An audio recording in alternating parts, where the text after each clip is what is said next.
हम तो मदरसे में 10 रुपए चंदा नहीं देते, अल्लाह के खलील ने तो रब के लिए बेटा दे दिया, बेटा दे दिया। है कोई जो बेटा दे दे? है करम है अल्लाह का कि उसने बेटा नहीं मांगा, बेटा नहीं मांगा, उसने आपसे एक जानवर की कुर्बानी मांगी। अगर वो बेटे की कुर्बानी मांग लेता तो कुर्बानी देनी पड़ती कि नहीं? बोलो, देते कि नहीं? देनी पड़ती? जरा बोले, अगर बेटा मांग लेता तो देना पड़ता, लेकिन उसने बेटा हमसे बेटा नहीं मांगा, हमसे कहा कुर्बानी दो, हमसे जानवरों की कुर्बानी मांगी गई, लेकिन हम वो भी नहीं दे पाते।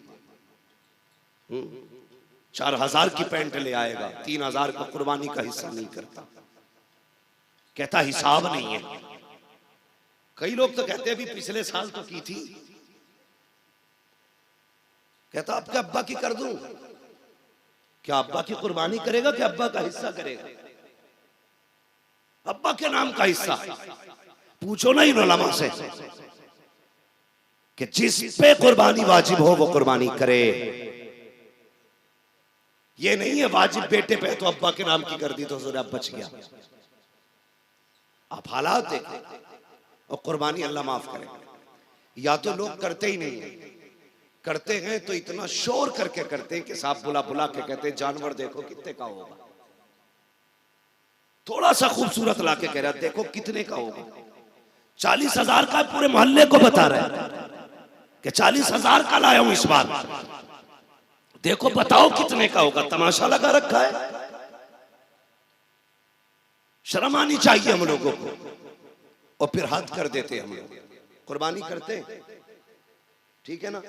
उसके बाद एक होता कुर्बानी, दूसरा काम होता फिर गोश्त। कई लोग तो पूरा बकरा फिट कर देते हैं फ्रिज में, 8 दिन तक हजरत निकाल निकाल के खाते हैं। गोश्त भी कहता होगा मालिक किसके घर भेज दिया, ये तो गला गला के खा रहा है। एक टांग निकालेगा, पकाएगा, मौज करके सोएगा, अगले दिन एक निकालेगा। 15 दिन बकरा चलता है। एक तो कहने लगा जब गया ना मैं, तो मुहर्रम शरीफ का खिचड़ा था, है ना, मुहर्रम शरीफ का खिचड़ा। तो मैंने कहा भाई गोश्त कम है क्या?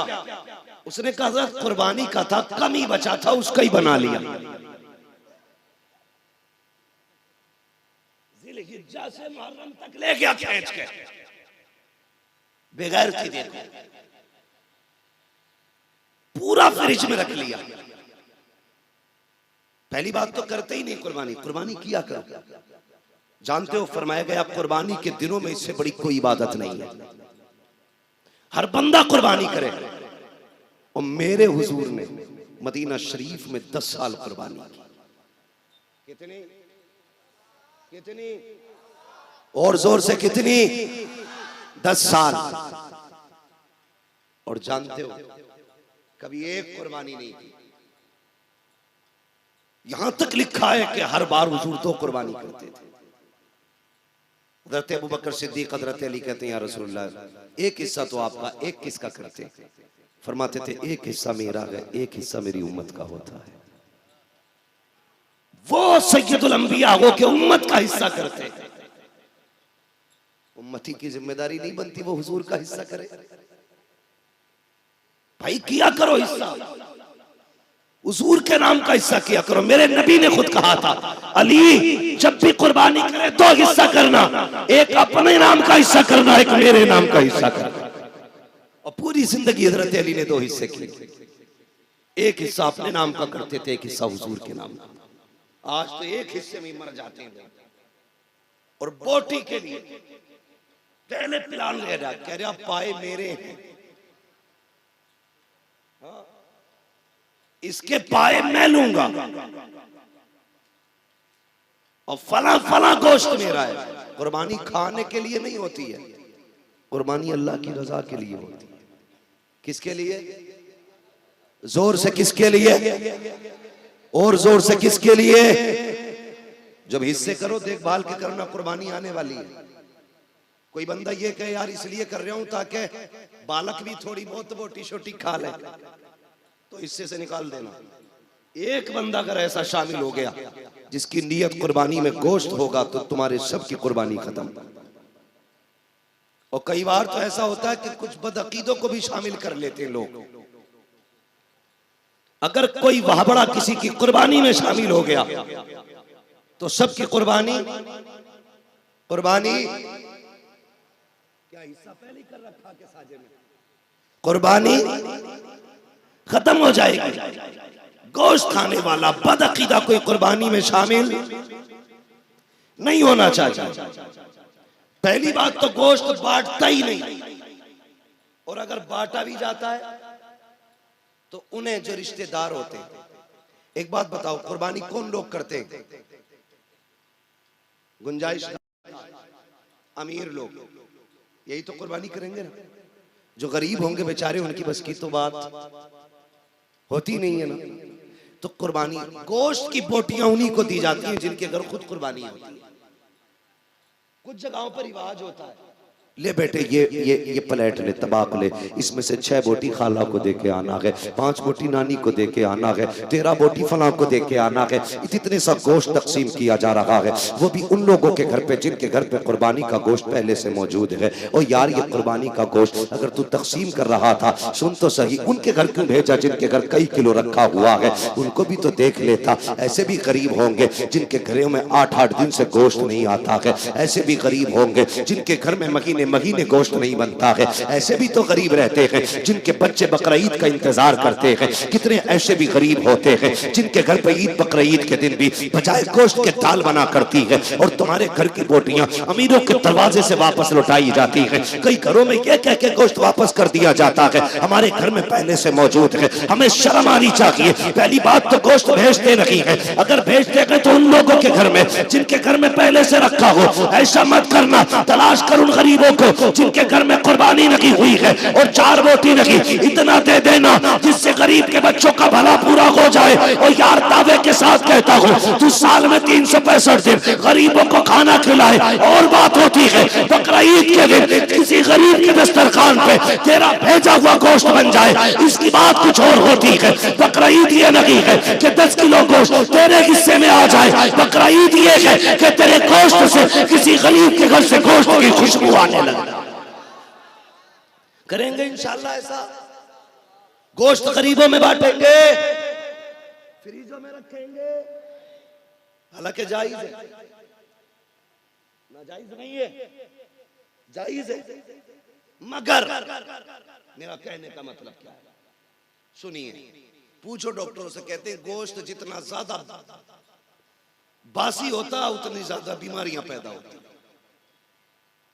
दही जितना बासी होगा उतना ज्यादा फायदेमंद होता है। समझ रहे हैं आप?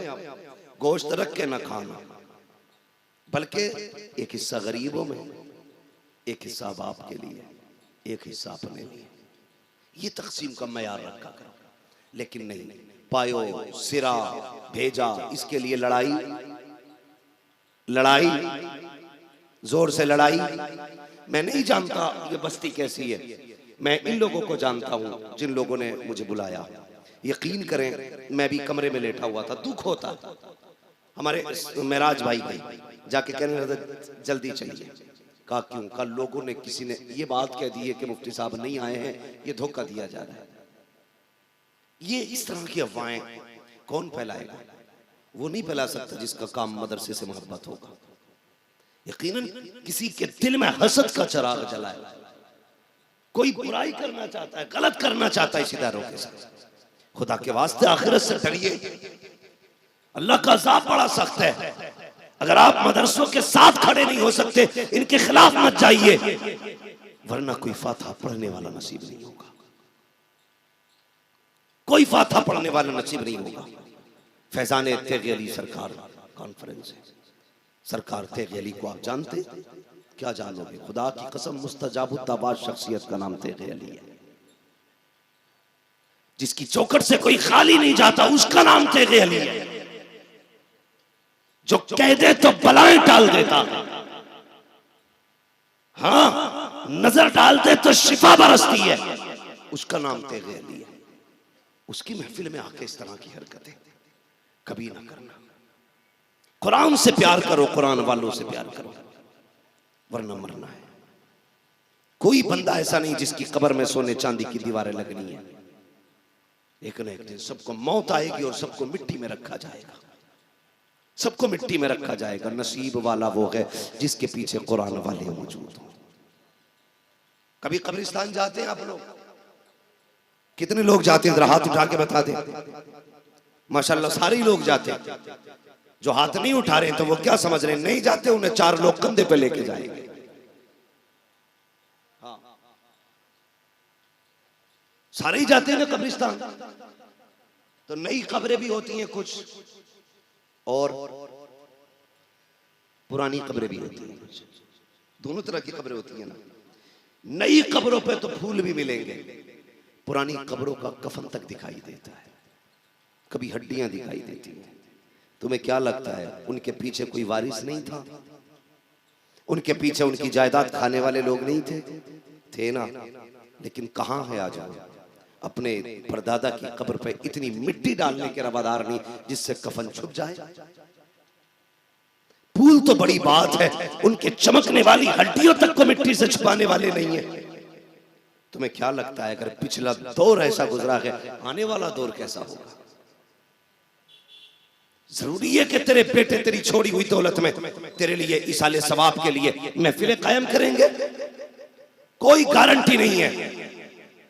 कम से कम अपने जीते जीतना काम कर जाओ कि तुम्हारे मरने के बाद तुम्हारी कब्र पे कोई आए ना आए, खुदा की रहमतें आती रहे, खुदा की रहमतें आती रहे। ये कब आएंगी तो सुन प्यारे, कभी उठ अपने घर से खाली वक्त निकाल, आ इदारों का जायजा ले।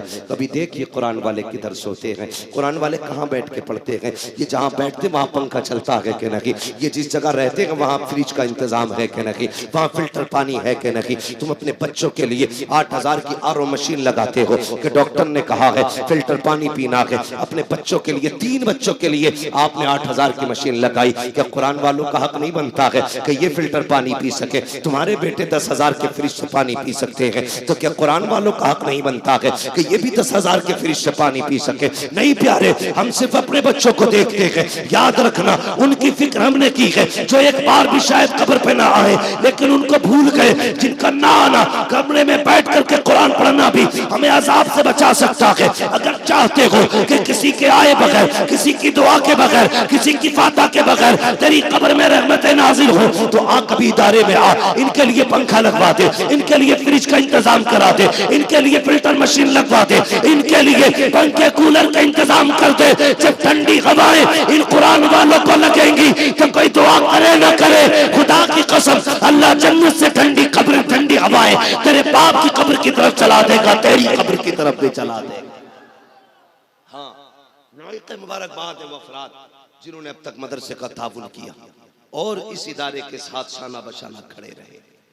इस इदारे से प्यार करना और इदारे में रहने वाले लोगों से प्यार करना, कुरान पढ़ने वालों से प्यार करना, कोशिश करना अपने बच्चों को कुरान पढ़ा सको। हर बंदा अपने बच्चों को कुरान पढ़ाए।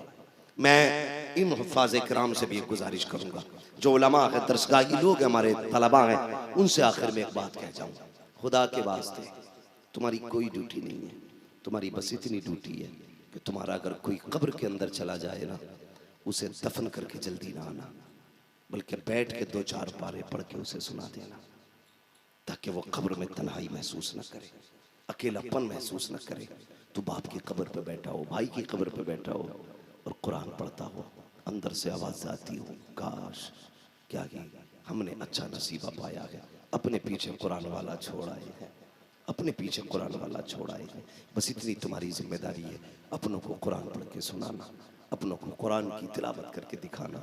जब वो कब्र में चले जाए तुमसे कुछ और नहीं मांगेंगे, सिर्फ कुरान की तिलावत, सिर्फ इसाले सवाब। और ये महफिलें तुमसे अच्छी कौन करेगा? तुमसे बेहतर कौन करेगा। इसलिए आपसे गुजारिश है, आप मरने के बाद अपनों को भूलना मत। जब भी कुरान पढ़ा करो हाथ उठा के दुआ कर दिया करना, अल्लाह इस कुरान का सवाब मेरे बाप को अता कर दे, मेरी माँ को अता कर दे, मेरी उस बहन को इसका सवाब अता कर जिसने 3 बजे उठ के मेरा खाना तैयार किया था। उस बहन को इसका सवाब दे मालिक जिसने दोपहरी में उठ के मेरे लिए खाना बनाया था। ए अल्लाह उस बहन को इसका सवाब दे जो मेरे कपड़े तैयार करती थी, ड्रेस तैयार करती थी, उनके लिए भी दुआएं करनी है। और तलबा से गुजारिश है, जब तक जिंदा रहना है अपने असातिज़ा का अदब करना है, अपने उस्ताद का अदब करना है। याद रखना, इल्म कभी मेहनत से नहीं आता सिर्फ, बल्कि इल्म मेहनत के साथ साथ उस्ताद की नजर इनायत से आया करता है। अगर बिना उस्ताद के इल्म आ जाता तो जरूरत ही नहीं थी किसी को उस्ताद बनाने की। आज तक कोई बिना उस्ताद के नहीं पढ़ सका। मैं उनकी बात नहीं करता जिनको अता इल्म दिया गया, मैं कसबी की बात करता हूँ। बिना उस्ताद के आज तक कोई काबिल ना बन सका। काबिल बनना चाहते हो तो उस्ताद की इज्जत भी करना, उसकी फरमाबरदारी भी करना, उससे मोहब्बत भी करना। अगर उस्ताद दुआ कर देगा, खुदा की कसम अल्लाह तुझे कम उम्र में जमाने की इज्जतों के ताज अता फरमा देगा।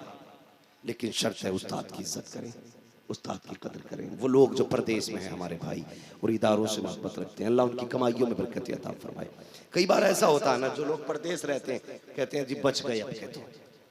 कई ड्राइवर लोग कहते हैं हजरत एक दिन ताज्जुब हुआ, क्या हुआ, गाड़ी चल रही थी मैं सो गया, थोड़ी देर बाद आंख खुली गाड़ी फिर भी रोड पे ही थी। कहते मेरा हाथ कितना सटीक था, देखो बहका नहीं। मैंने कहा पगले तुझे लगता है तेरा हाथ नहीं बहका, ये तेरे हाथ का कमाल नहीं है, किसी की दुआएं बचा के ले गई है, किसी की दुआएं। इन कुरान वालों पे पैसा लगाया करो, प्रदेश में रहोगे इनकी दुआएं तुम्हें बचाती रहेंगी, रब की रहमतें तुम्हारी हिफाजत करती रहेंगी। मैं उन कमेटी के तमाम अफराद को मुबारकबाद पेश करता हूँ, नसीब वाले हो। किसी को मैरिज हॉल सजाने की ड्यूटी मिलती है, किसी को पार्टियां देने की जिंदगी में मोहलत मिलती है। तुम कितने नसीब वाले हो, तुम्हें हुजूर का जलसा सजाने का मौका मिला है, तुम्हें हुजूर की महफिल सजाने का मौका मिला है। तुमने उस जगह अपना पैसा लगाया जहां से कुरान के कारी पैदा हो रहे हैं, दीन के हामी यो नासिर पैदा हो रहे हैं। मेरी गुजारिश है आप यूं ही कुरान से प्यार करते रहिए, इस इदारे से मोहब्बतें करते रहिए और उलमा से प्यार करते रहिएगा, खास करके उन लोगों से जो इदारे की खिदमत कर रहे हैं, जो इदारे को अपना वक्त दे रहे हैं, जो इदारे को अपनी खून पसीने की कमाई दे रहे हैं, उन सब से मोहब्बत करना। और ये सोच के नहीं ये प्रधान का बेटा, जिम्मेदार का बेटा, मेरा ताऊ, मेरा चाचा, बल्कि ये सोच के इनसे प्यार करना है कि ये हुजूर के दीन की खिदमत गुजार है, हुजूर के दीन की खिदमत गुजार है। ये सोच के इनसे प्यार करना है। फिर मर के देखना इंशाअल्लाह, कोई दुआ करे ना करे, कुरान खुद शफी बन के तेरी खबर में आएगा और आके कहेगा आज फिक्र न कर, जिंदगी में तूने मेरी फिक्र की थी, मरने के बाद तेरी फिक्र करने के लिए मैं खुद तेरी कब्र में आ गया हूँ। और कुरान इतना सच्चा साथी है, इतना सच्चा साथी है, पूछो इन उलमा से कि ये कब्र में भी साथ रहेगा, हश्र में भी साथ रहेगा, पुलसिरात पे भी साथ रहेगा। जो कुरान से प्यार करेगा,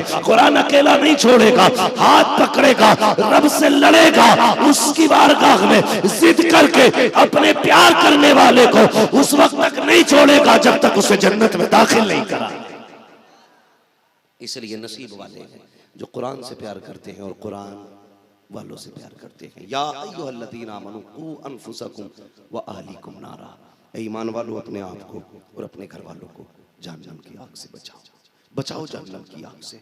और मेरी बस इतनी गुजारिश थी, सारे लोग इंशाअल्लाह कुर्बानी करेंगे, जितने लोग साहिब निसाब करेंगे कुर्बानी इंशाअल्लाह, जोर से बोलो इंशाअल्लाह। गोश्त के लिए या अल्लाह की रजा के लिए? सारे बोले अल्लाह की रजा के लिए। और उसके बाद जो चर्म कुर्बानी होता है, चमड़ा जिसे बोलते हैं, उसकी कीमत हम किसे देंगे? जोर से मदरसे को। माफ करना, कई जगह तो पीर भी चमड़ा इकट्ठा करते हैं। फितरा पीर लेंगे, ज़कात पीर लेंगे, चमड़ा भी पीर